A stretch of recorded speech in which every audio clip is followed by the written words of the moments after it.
Hello, everybody, and thank you for joining us in what is now becoming a ritual thing that we do once a month or so, at least once a month. Now we're doing these tough talks, little talks, bringing some great conversation to you, and we're thankful to have people joining us and dialing in on the telephone. Thank you for calling in.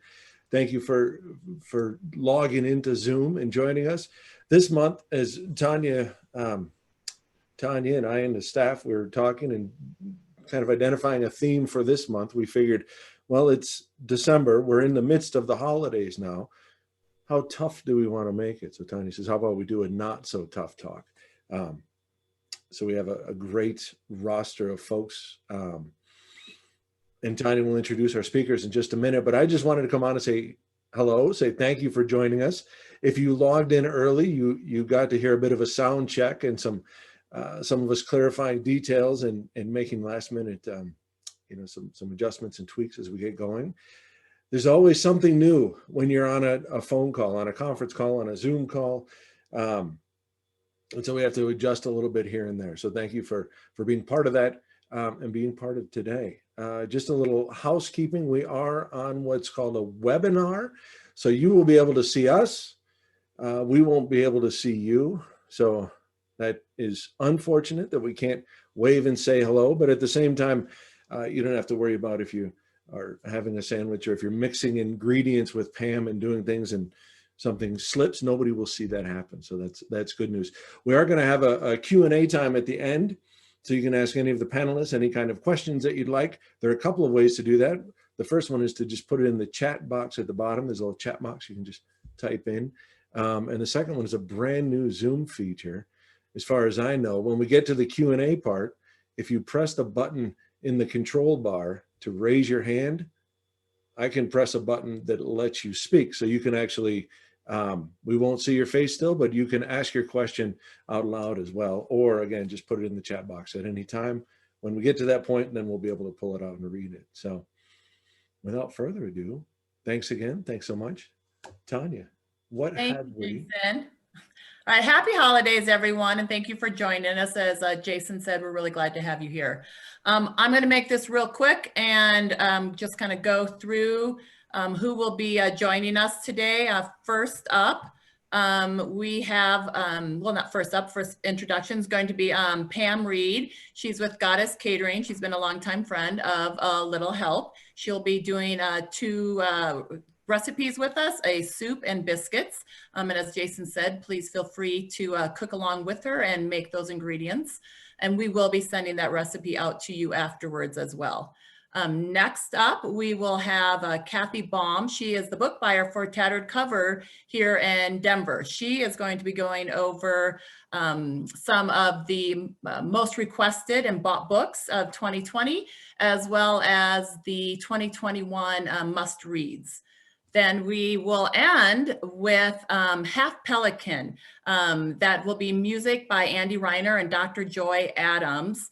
I'm going to read this, make sure I get everything correct. They play cosmic acoustic grooves influenced by Appalachian, Celtic, Scandinavian, and prehistoric music, which all sounds amazing. I did want to note that Half Pelican is part of a nonprofit called Sound Effects.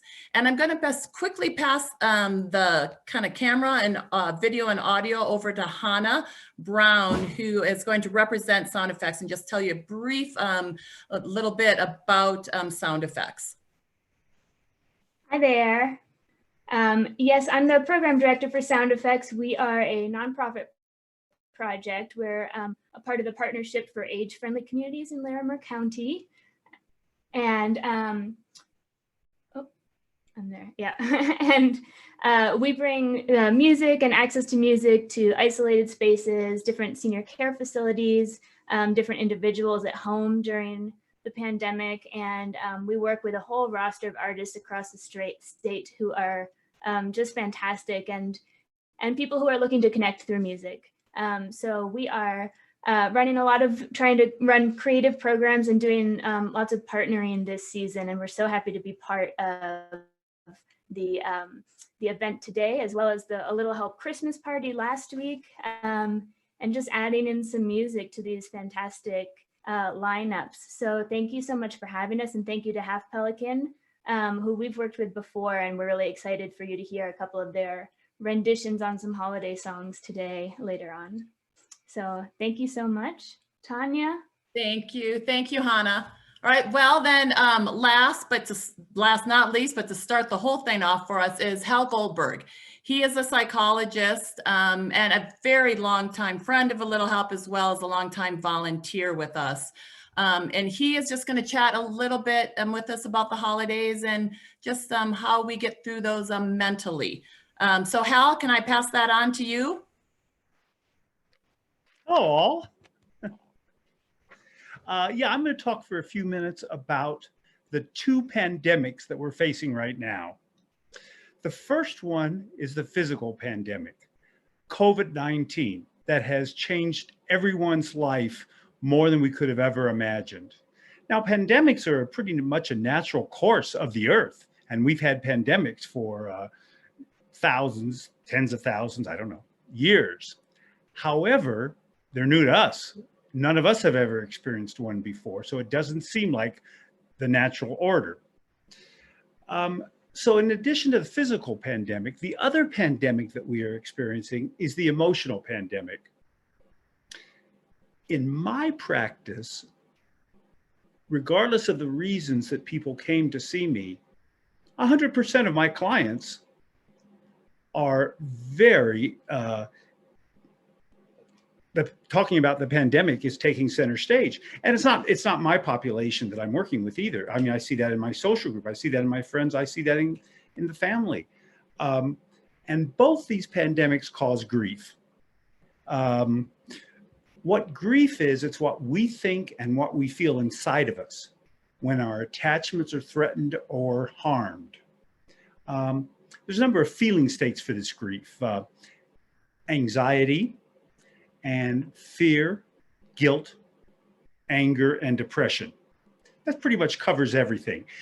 We have a lot of emotions that are not included in that, but we could include them in it if we wanted to. For example, loneliness may be related to depression, regret may be related to guilt, worry may be anxiety, those kinds of things. Now, these feeling states, fear, guilt, depression, anxiety, are normal, they're healthy, and they are essential. We are experiencing great losses right now. We are separated from our loved ones. We don't have many of our enjoyable activities to do anymore. Many people have financial endangerment. And so many people have had like one in a lifetime events canceled. A wedding, a funeral, a reunion. Think of something that is important to you. Think of something that gives your life meaning.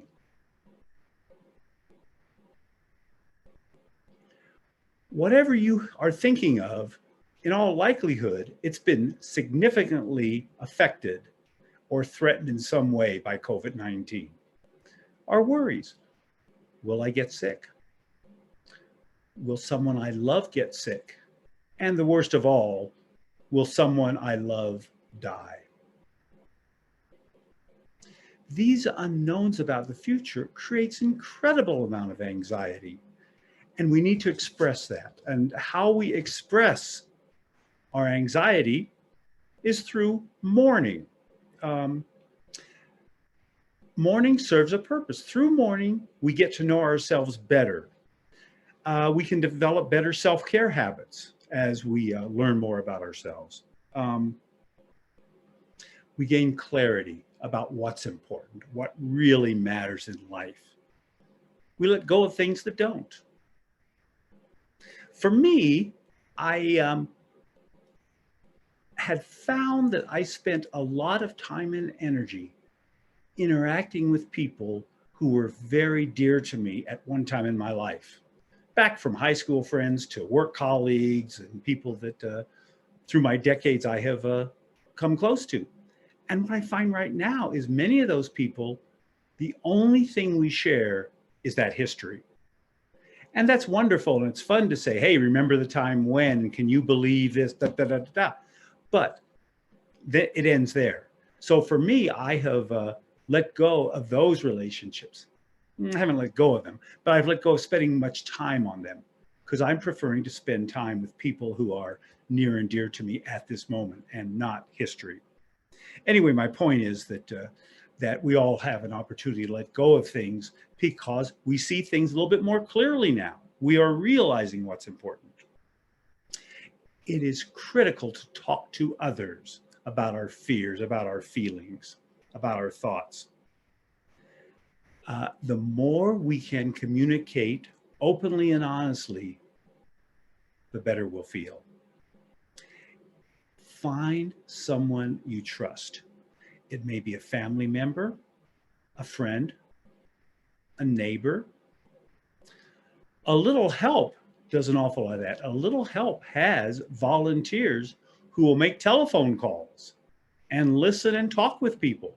And for some people, that would be huge. So take advantage of that. What we are dealing with this pandemic is not psychological disturbance. This is not a mental health issue. If we are terrified, if we are horribly depressed, if we are rageful, it's a normal realm of emotions for this. This is not something that requires therapy. However, if you don't have anyone you can talk to in your life that you can be open and honest with, maybe it makes sense to look at a professional in that. I'd say that's the last resort. Find people you know first. It's important that we get information that we trust, that we listen to people that we trust. For me, it's the immunologists, it's the epidemiologists, it's the scientists that I trust much more than other sources. It is caring for ourselves. We need to care for ourselves and treat ourselves gently. We need to care for ourselves physically, cognitively, emotionally, socially, and spiritually. Keep all 5 of those in mind.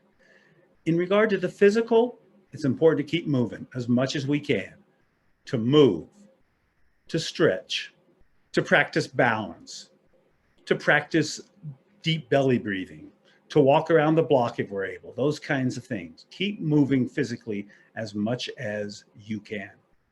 Cognitively, it is critical to learn something new every day. And it is so easy to learn these days. If you're familiar with TED.ed on the internet, these are like 5-minute sort of mini TED Talks that cover everything in the world. It's exciting, it's educational, it buoys me up. Other things people do cognitively is whether it's crossword puzzles or word search or reading interesting books or listening or watching to educational kinds of things on media. Caring for ourselves emotionally, treating ourselves gently, being kind to ourselves, trusting ourselves, and being patient and compassionate with ourselves. It is so typical that we end up beating ourselves up. I spent hours today sitting on the couch, just vegging out. What an idiot I am. Why am I doing this? Not helpful. I spent hours on the couch today just vegging out. How'd that feel? That felt lousy. That's good information. Maybe tomorrow I will make a different choice. So we congratulate ourselves for learning that about ourselves. And that allows us to change. If all we do is beat ourselves up about it, we got the same pattern going tomorrow. Yeah. Social, to keep aware socially, to keep contact up, to call a friend, to reach out to someone, whether it's to give support or whether it's to receive support, to be not only empathetic and compassionate with ourselves, but with people in our life too. And they're so wonderful to stay connected, so easy to stay connected these days with Zoom and Skype and FaceTime, or just the telephone or a text or an email, or to go back to the distant past, writing a letter. I'm finding it much more difficult to stay socially connected now. For instance, when I walk my dog, I live across the street from a park. I walk the dog a couple times a day in the park. And what I used to do was use that as social time. We'd go up and we'd chat with someone I didn't know for a few minutes or a few seconds, or the dogs would romp for a moment, or I'd have the dog sit and the little kids would pet it. Now when I see someone walking towards me in a park, I run the other way. I give them a wide berth. I go around the sidewalk, kinds of things. It is much, much more difficult. So we have to find those times and opportunities. And so cognitively, emotionally, socially, physically, and the last one, spiritually. Take care of your spiritual self. For those of you that pray, spend 5 minutes praying. For those of you that find something different to nourish your soul, do that.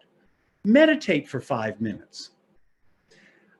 There are wonderful audios you can find on meditation, guided meditation will take you through it. And I encourage you to start with 3 minutes, work up to 5 minutes.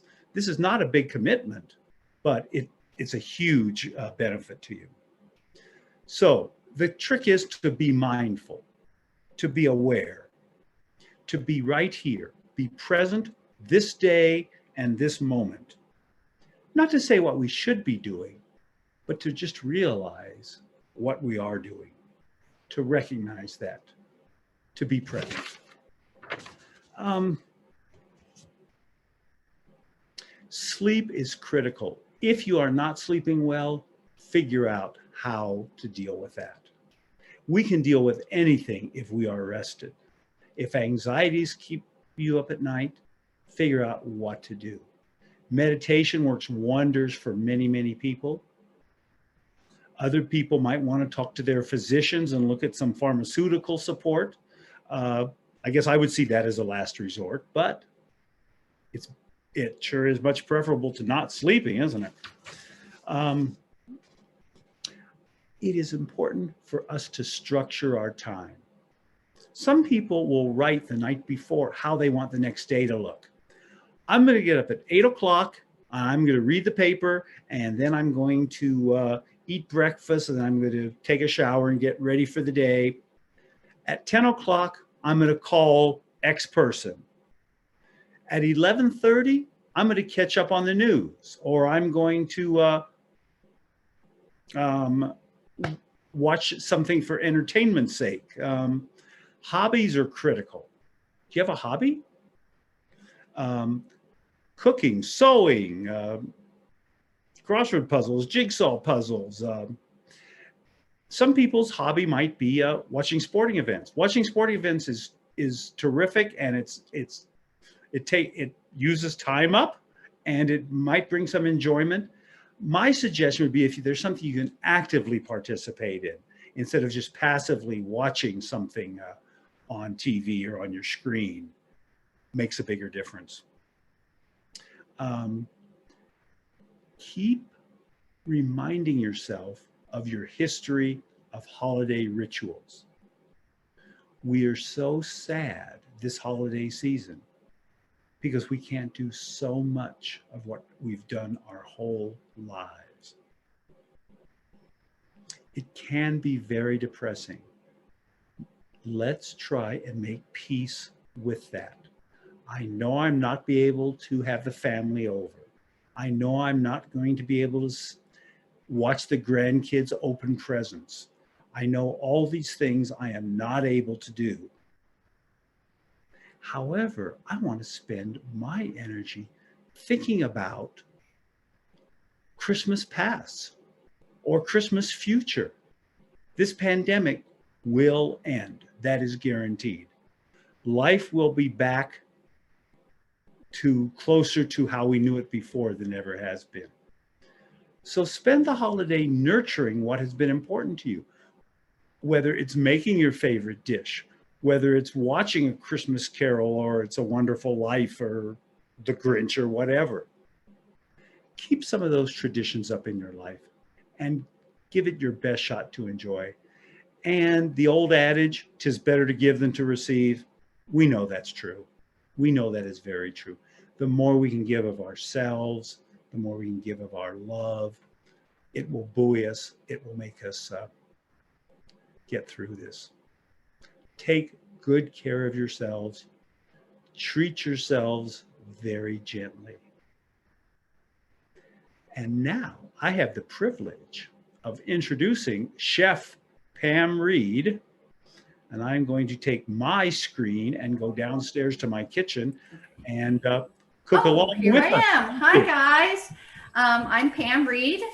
I'm with Goddess Catering, a longtime friend of my good friend Tanya. She talked to me a couple of weeks ago and knows that I'm a little bit bored and looking for things to do during this pandemic, because the catering business is not exactly lucrative right now, and I'm a little bit bored. So she, of course, roped me in, as she tends to do, into showing you guys some cooking techniques. So today I'm going to make for you two things. One is a soup, which I'm calling chicken taco soup, and the other is flaky biscuits, which of course all soup goes well with biscuits, and biscuits go well with everything. The soup, which I'll talk a little bit about later, my idea behind the soup was to create a soup that you could really use any leftover ingredients in your refrigerator, your pantry, and be able to make something to eat that does not require you to go to the grocery store. I started making soups many years ago because I hate going to the grocery store. And I also hate wasting food. So I really think that that's the beauty of soup, is that it's a good concoction of something that you can just be creative with and make and have something delicious and nourishing and comforting, but not actually have to leave your house, which has always been on my agenda, but now more than ever. Okay, but what I'm going to start with today are the biscuits. I did send recipes to Tanya, so either you have them now or you will be having them. I'm not sure how it all worked out. But we're going to start with 2 cups of flour. And when you measure flour, you really should kind of scoop it into the measuring cup and level it off, rather than dipping the measuring cup into the flour, because you don't want to compact the flour. But really, everything is very forgiving. So if you need to add more milk or more flour at the end, you can always do that. So I put the flour in there, and then baking soda, which it looks like a tablespoon of baking soda, and some salt. Oh, some sugar and salt. I mixed it together. And then just if you take the whisk and you kind of whisk it around in your bowl, then that really mixes it up well before you add the rest of your ingredients. So there's that. And then you cold butter, 6 tablespoons of cold butter. It's important to use cold butter when you are doing any pastry, because you want it, you don't want it to be melty. You want it to hold its shape. My trick with doing biscuits in particular, but also works well with pie crusts or anything where you have to cut the butter in, is to use a box grater and just grate the butter. And if a recipe says cut in small cubes, this is how I get it into small cubes. I just grate it on the cheese grater and kind of hit it. And see, my butter wasn't that cold because I was waiting. So it's a little stuck to the cheese grater. But anyway, we got it. So, and then just kind of fluff the flour. I don't know if you can kind of see, I sort of fluff it around so that there's flour coating each of the little pieces of butter, and then work it with your hands. I think that's the easiest way to do it. You could use a pastry cutter or a couple of knives and go in and do that. That's cutting the butter. If it says cutting the butter, then that's where they get it from, is using 2 knives. but I just kind of pinch it. It's therapeutic for me to just feel flour and butter together, and just kind of keep doing this until, I think I wrote in the recipe, until it's kind of like coarse cornmeal or something like that. Basically, I don't know if you could see this very well, but like this, but maybe a little bit more worked. But for the effort of saving time, I get the flour off my hands. Then you add the milk. And then how I like to work the milk into the flour mixture is with a rubber spatula. The idea is to work it in gently. And with anything that's supposed to be flaky, you do not want to overwork the flour, because it will develop the gluten, and that's what makes it sort of gluey. You want it to fall apart. You want it to be flaky. So you really only want to sort of smash it down, kind of cut it in with this rubber spatula until it's just mixed. And of course, the one I did yesterday was just perfect. But anyway, this is all going to come together pretty well. See how it's starting to form a ball? That's about right. And now, look at that. Imagine that. It worked out. And then that's it. I mean, all you have to do now is just make your biscuits. So I kind of, make sure it's into a ball. Of course, my phone's right here. Good place for it. And put that on the counter. I always do everything on the counter because it's just easier. And then you want a little bit extra flour so that it doesn't stick to your counter or your cutting board or whatever you're using to roll. So I just throw some flour. And then there's two options, I think, for cutting biscuits. Well, first of all, let's talk about making the biscuits. I don't think you need to use a rolling pin. It's just more work and another thing to clean, and you're much more gentle with it if you just pat it down. And the dough is really nice. It just pats down to about 1 inch thick. Now, sometimes what I do is I'll just take this whole disc and put it, I'll move this, and put it on the sheet pan and cut it, just like cut it into eighths. And so it has so you have 8 wedges. And then you really aren't working the dough very much at all. But most people, and traditionally, you'll use a pastry cutter or a glass or something round to make biscuits. And so you just cut them and put them on your baking sheet. I think this is a big size biscuit. Biscuit cutter. I don't know, it's 2 inches or 2.5 or something.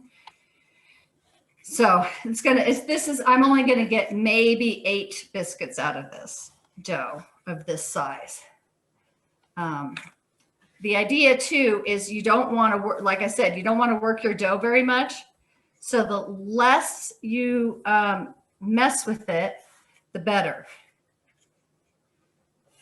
So if you don't have to re-knead it, don't. Otherwise, try to only do it. I think I said in the recipe to only redo it once, but honestly, I hate wasting things. So I usually never follow my own advice, and I just make it till the very end. And just knowing that that last one is probably not going to taste as good as the rest. And it's fine. I'll eat it. So there we go. I got 7 out of it that time. So whatever. And then you just, I think it's good to put something on the top, brush it with some milk, butter. This is some heavy cream. This just makes it nice and golden on the top before you put it in the oven. I preheat it at 425, and we'll check it at about 10 minutes. We'll see how. Set a timer. We'll get someone to set a timer. Okay, so I'm moving on to the soup. And I'm not sure how much time I have, but we'll work it. I'm turning this on. Get your pan nice and hot.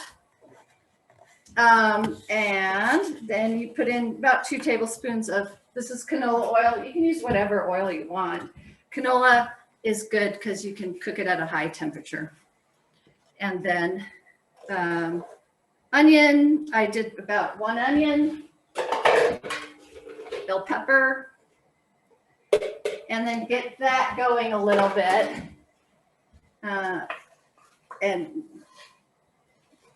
And then add your garlic. You don't want to add your garlic to the super hot oil because you don't want it to burn.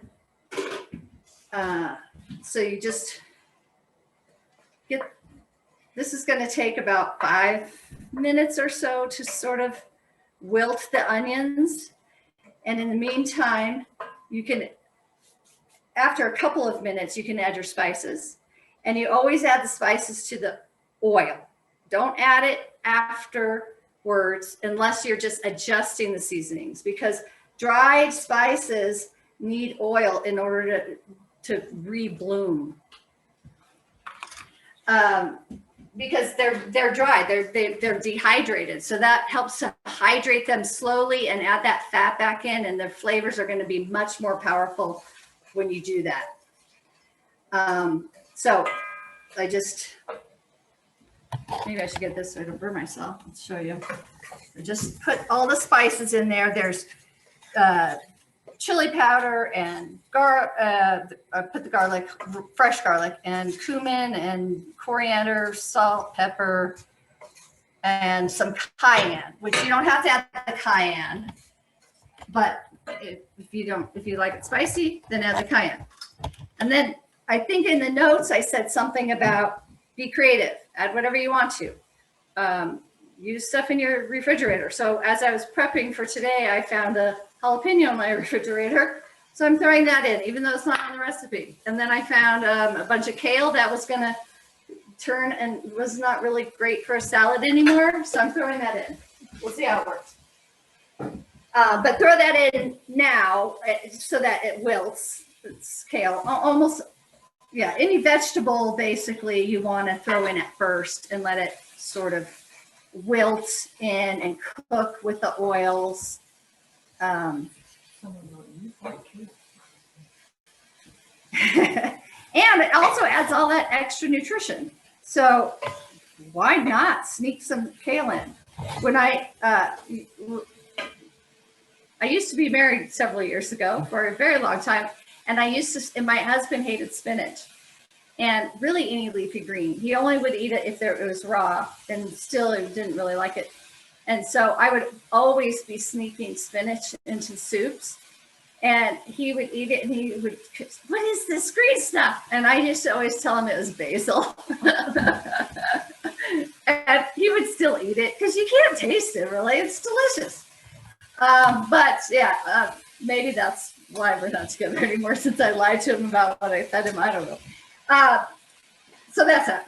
This is more information than we all need as normal. Okay, so then we want to start, once that's kind of cooked down and the onions are wilted a bit, you want to add your liquids, and that's a can of diced tomatoes, a can of crushed tomatoes. But again, if you don't have crushed tomatoes and you have 2 cans of diced tomatoes, or vice versa, then fine. Then add what you have. And I put in some chicken broth and a can of black beans. But again, if you have garbanzo beans or pinto beans, or you don't like beans, then put in whatever you have, or don't put it in at all. I drain the juice off the beans just because I don't want the color and all that gook. You can rinse them if you want to, if you really are averse to it, but that sounds like a lot of work. So I put that in there. I've got corn. This is frozen corn. You could use canned corn if you have that in your fridge, or you could use no corn at all, or cut it off the cob, whatever you got.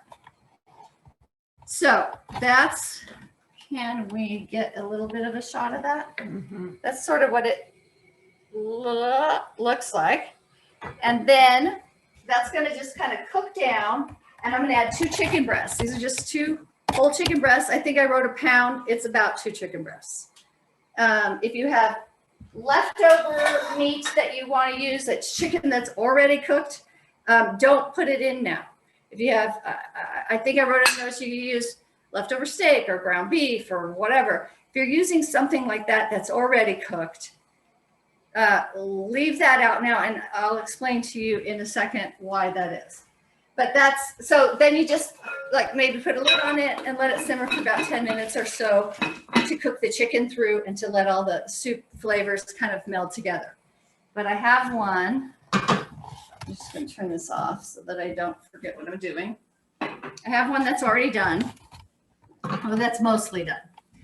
That the chicken is done. That's how I don't get it filthy. And then what you want to do is take the chicken out and let that cool just a bit. And in the meantime, this is my other trick to soup that I use all the time. And that is, let me grab one of these containers that had onions in it or something, is that I take some of the soup and I blend it.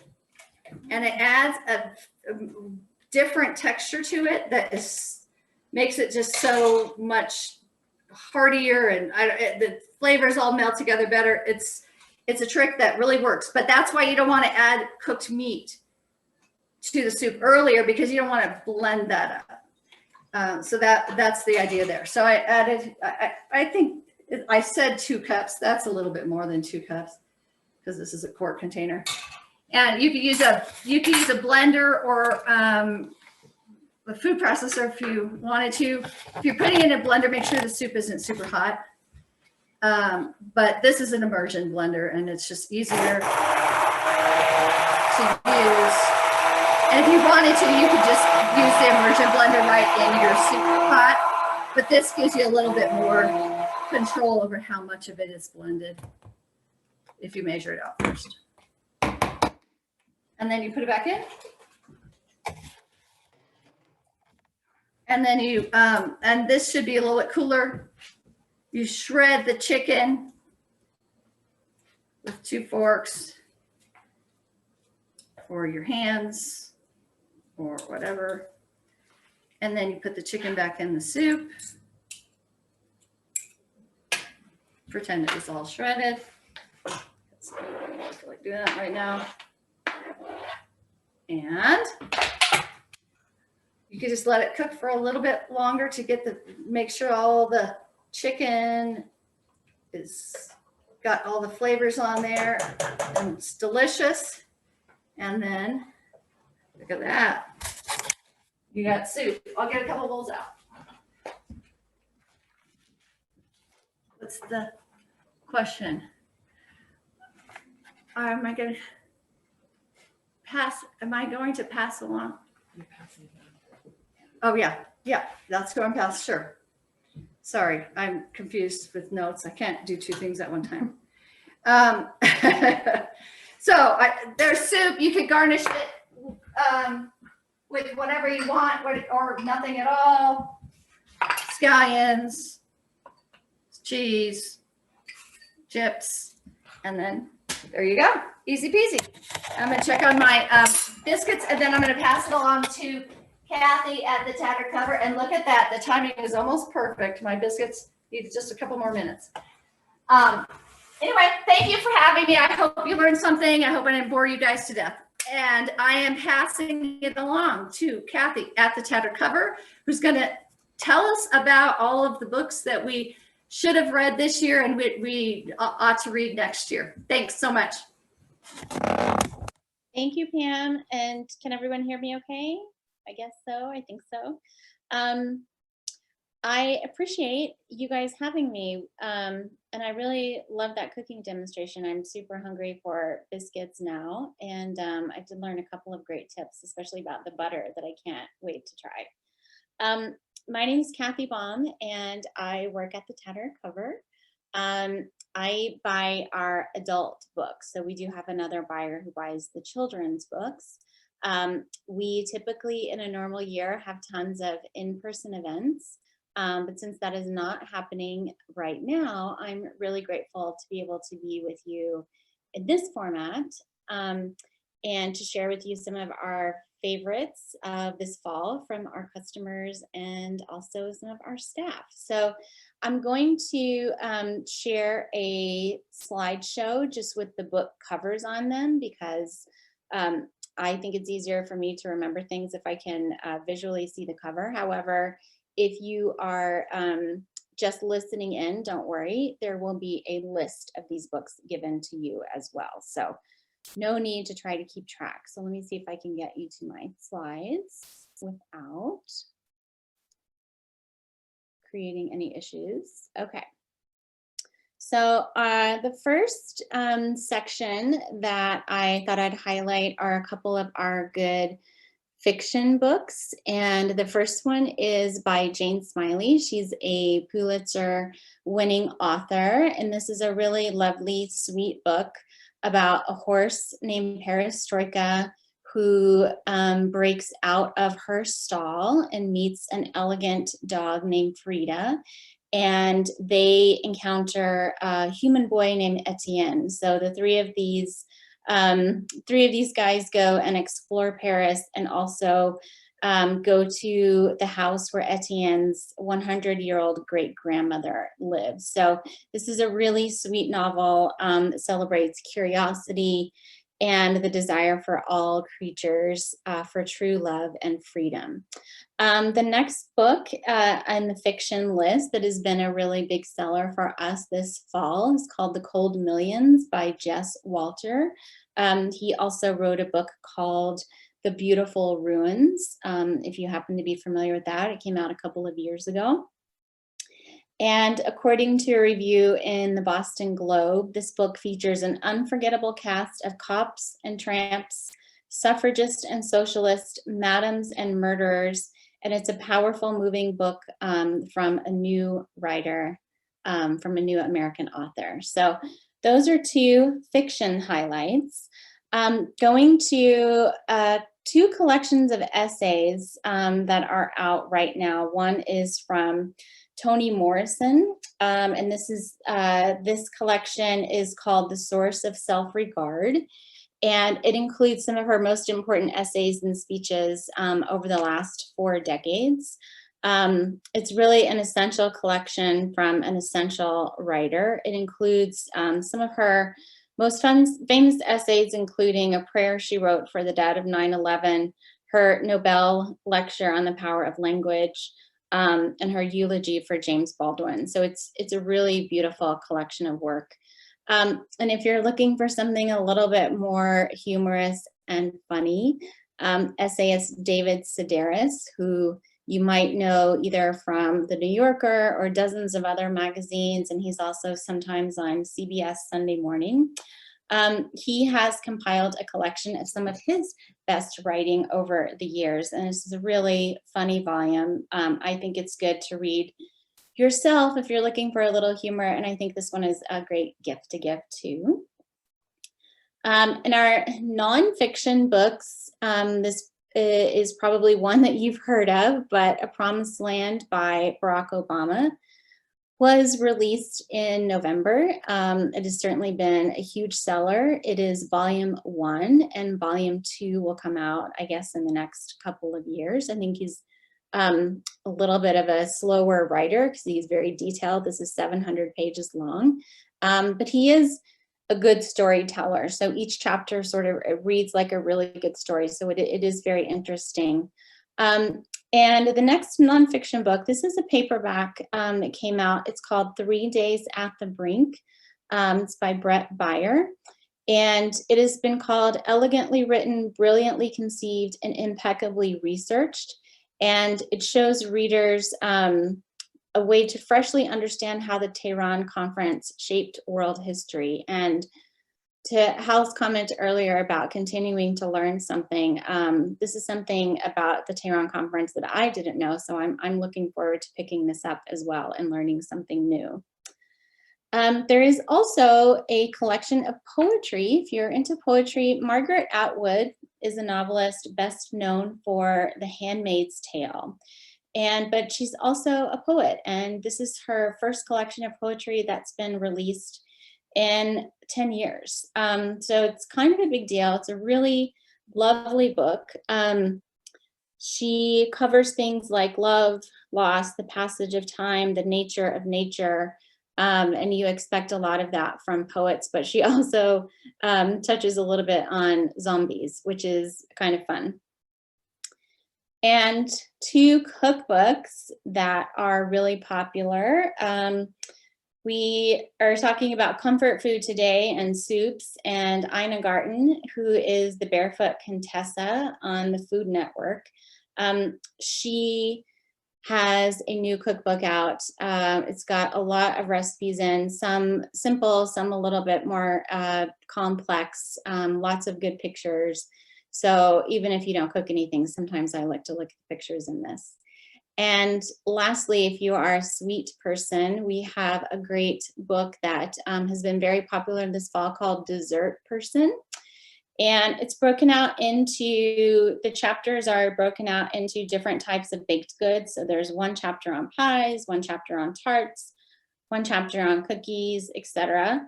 And the chapters are organized from the most simple to the most complex recipes. So if you're in the mood for just a 3-ingredient thing, then that's in there. But if you're in the mood to try something a little bit more different, then that's available in this book too. And a couple of quick previews for 2021. There are many hundreds of thousands of books that come out every year. So I can't wait to see what 2021 holds in the world of books, but these two I think will be really great reads. There's one called Better Luck Next Time. It's from an author named Julia Claiborne Johnson, and I was lucky enough to get an advance copy of this. It's set in the 1930s at a divorce ranch in Reno, Nevada. And I thought this was just a really fun escape, and I was in the mood for a little bit more of a feel-good read. And this has been called a quote-unquote feel-good literary comedy Western. So it's a little bit of everything. And then lastly, I know some of you might be familiar with an author named Kristen Hanna.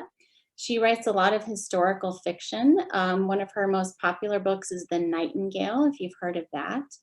And she has a new book coming out in February, early February, February 2nd, called The Four Winds. And this is a novel set in the Great Depression where the main character must choose between staying in Texas and enduring the Dust Bowl or moving to California in search of a better life.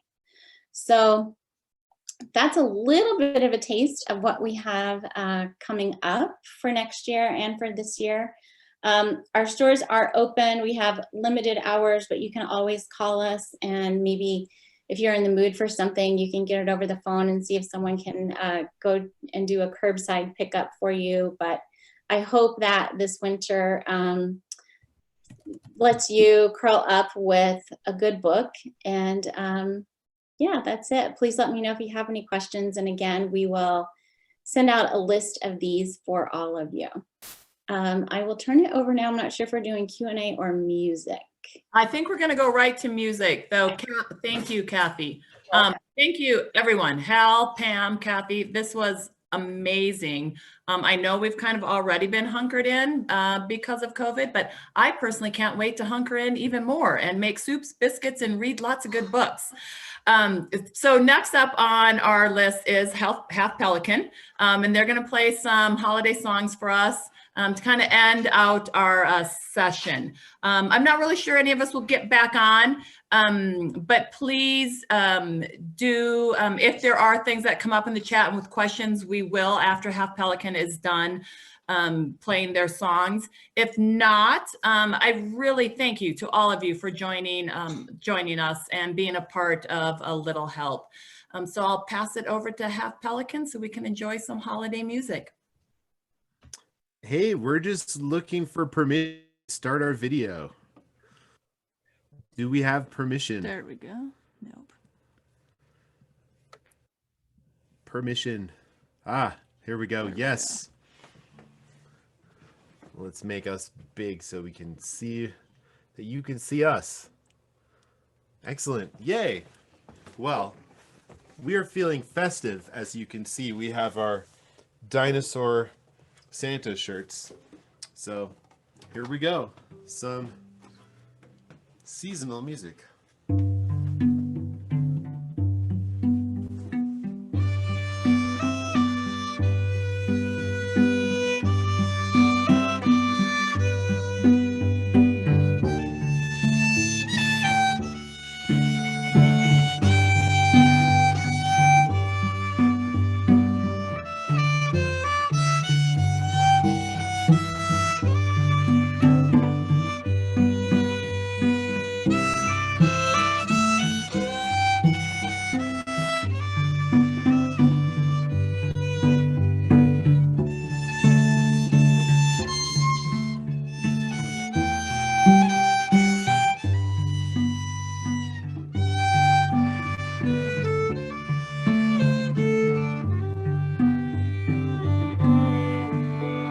Silent night, holy night, all is calm, all is bright, round yon virgin mother and child, holy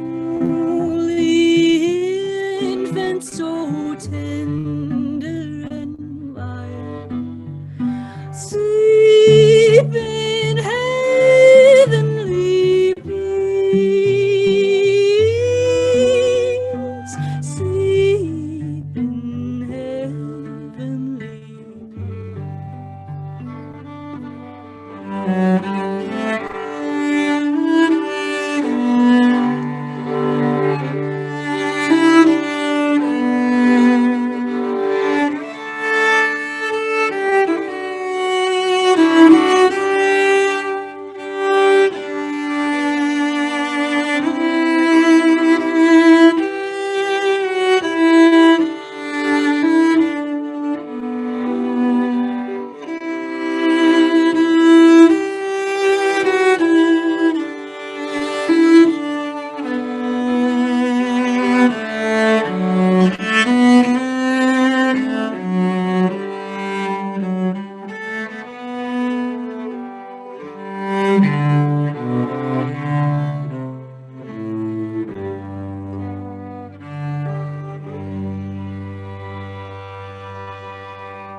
We're going to very quickly switch instruments. Give us 30 seconds. All right. We've got double mandolins for you now. That's right. It's not Carol of the Bells, it's Carol of the Plinks. Is that a thing? Yeah, I think so. Let's make it a thing. All right. 1, 2, 3, 4.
Carol of the bells, carol of the planks, you decide.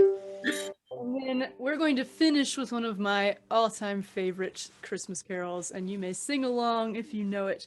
This is Have Yourself a Merry Little Christmas.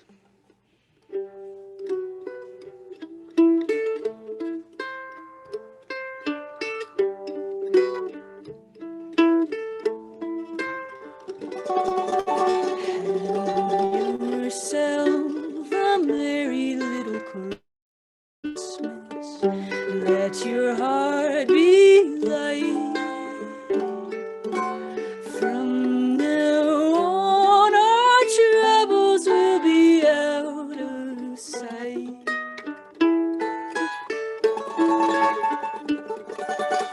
Have yourself a merry little Christmas. Make the Yuletide gay. Next year, all our troubles will be miles away.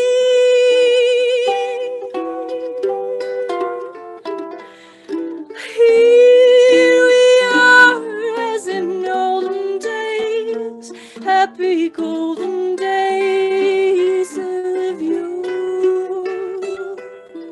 Faithful friends who are dear to us, gather near to us once more. Someday soon we all will be together, if the fates allow. Until then we'll have to muddle through somehow. So have yourself a merry little Christmas now.